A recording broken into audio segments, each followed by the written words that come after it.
జమ్మూ కాశ్మీర్ లో జరిగిన ఉగ్రదాడిని మంత్రి సీతక్క ఖండించారు. ఈ సందర్భంగా మంత్రి మాట్లాడుతూ ఎలాంటి సిద్ధాంతం లేని ముష్కర ముఖ సాధారణ పౌరులను చంపడం దుర్మార్గమని అన్నారు.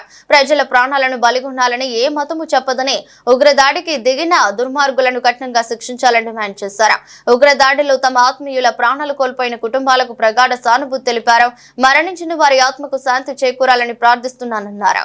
సంఘటన ఇవాళ సిద్ధాంతాలు ఏది లేనటువంటి ఒక టెర్రరిస్ట్ గ్రూపు ఈరోజు మరి కాశ్మీర్లో జరిగినటువంటి పర్యాటకుల మీద జరిపినటువంటి విచక్షణ రహితంగా జరిపి మరి సాధారణమైనటువంటి పౌరులను చంపేసినటువంటి దుర్మార్గులను కఠినంగా శిక్షించాలని కోరుకుంటూ ప్రజల యొక్క ప్రాణాలతో చెలగాటం ఆడడం అనేది ఏ సిద్ధాంతం ఏ దేవుడు ఎవరు కూడా యాక్సెప్ట్ చేయరు.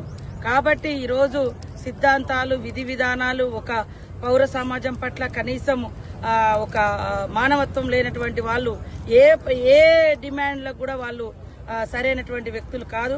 తీవ్రంగా ఖండిస్తా ఉన్నాం. చనిపోయినటువంటి కుటుంబ సభ్యులకు మరి సానుభూతి తెలియజేస్తూ చనిపోయినటువంటి ఆ సోదరి మనలకు వారికి ఆత్మశాంతి కలగాలని మనస్ఫూర్తిగా దేవుణ్ణి ప్రార్థిస్తాం.